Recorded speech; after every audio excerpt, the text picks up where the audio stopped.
that. But let me conclude by stating where we are now in the 9/11 Truth movement. There's been an enormous change over the last year and a half. At one stage, people in the press could dismiss the movement as, a bunch of conspiracy youngsters on the internet and then an aging theologian. And what do theologians know? And but been an enormous change. A few years ago, this group was formed called Scholars for 9/11 Truth. Now we have another one that Steve Jones heads up, and Kevin Ryan, Scholars for 9/11 Truth and Justice.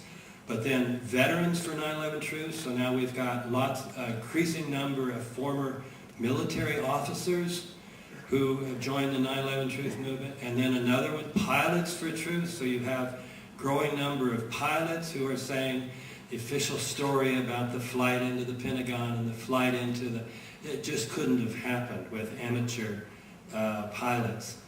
And most recently now, because people kept saying, well, but you don't have architects and engineers. Architects and engineers say, no problem, towers could have come down.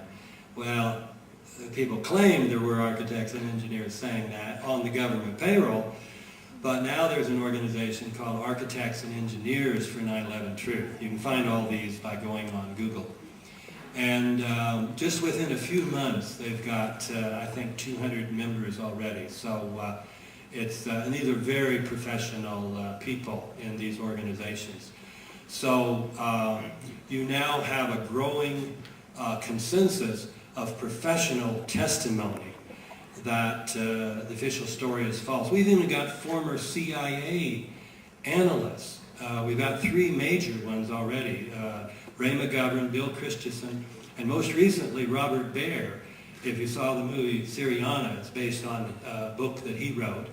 And the George Clooney character is even somewhat based on Robert Baer. But I'm particularly proud of him because my first book, he wrote a very critical review of it in The Nation magazine. But now he's changed his mind and decided, yes, indeed, 9/11 had to have been an inside job. Thanks very much.